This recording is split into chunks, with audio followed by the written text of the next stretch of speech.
How you guys doing? Thanks for watching. It's George again here at Wicked Warnings. Got a little bit of outside shot, got a little snow melt. Had to get outside here and get in it when we had a little bit of sunlight. Wanted to show you guys a little video back to our roots, outdoor videos, right? So what we're looking at here, 2020 Chevrolet Silverado Z71. This is a 2500 big boy truck. We're featuring our auto flasher module. We did split up the roof lights. Now you can split them up or you can flash them as a single unit. It's your call. We're also featuring in this truck our TIR3 with a TIR3 mounting bracket mounted just below that Chevrolet logo. Now the bracket comes at a 90-degree bend. All we did was enlarge that bend just slightly. Probably added about 1/8 of an inch more openness to the bend, and that lined up the lights really nice. If you don't enlarge it and spread the angle just a little bit, the lights point up a little bit. You'll notice you can also use our Lin 6 in the very same spot with our Lin 6 90-degree bracket, and the same procedure. Bend it open a little bit more, and you can mount right underneath the Chevrolet logo like we have here. We've got them in amber, alternating.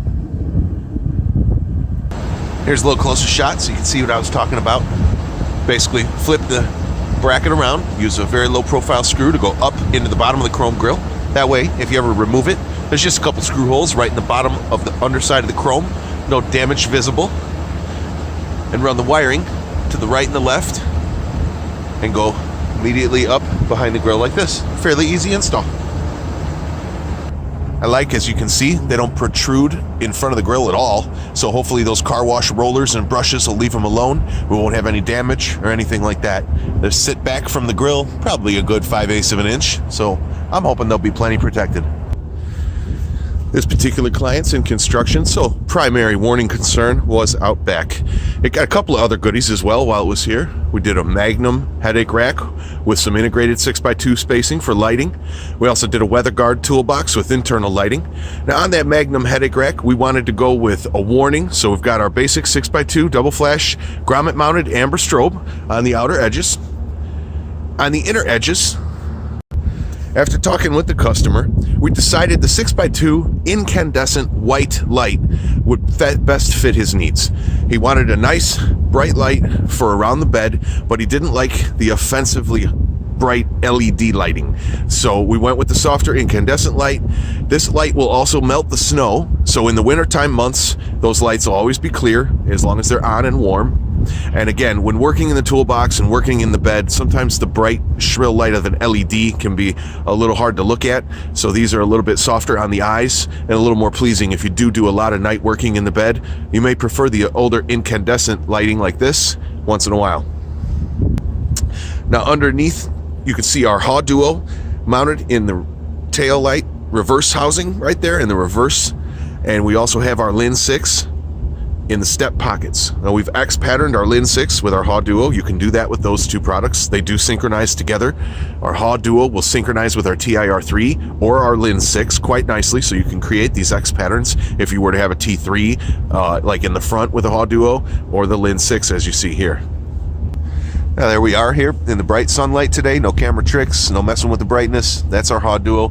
It does perform quite well in this small lens, and it's really not that tricky of a mount. I'll have pictures at the end of the video that show exactly how we mount that hideaway light in the reverse lens there, and it's really not that difficult.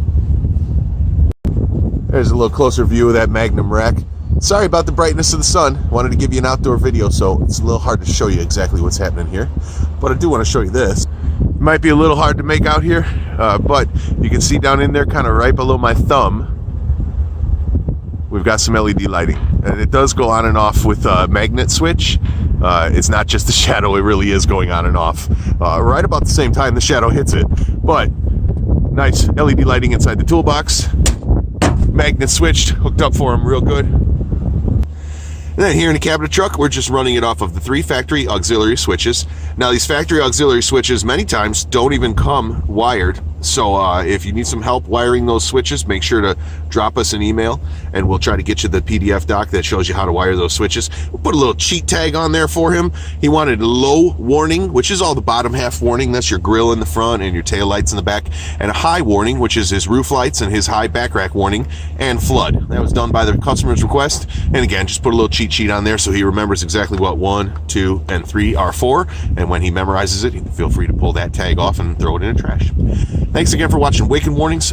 Make sure you check the description of the video for links to all of these products, and keep us in mind. We are your #1 source for construction and LED safety and strobe lighting, as well as work lighting, task lighting, bed liners, anything else you want done to your work truck or vehicle, you bring it on here and we'll take care of it. I appreciate you watching my channel. I appreciate you commenting and liking, subscribing. Make sure you pass this info on to your friends. That's the greatest thank you could give me, is by sharing our videos with your friends and family. So make sure to post them on your social media, and we'll see you on the next video. Thanks again for watching Wake-N Warnings.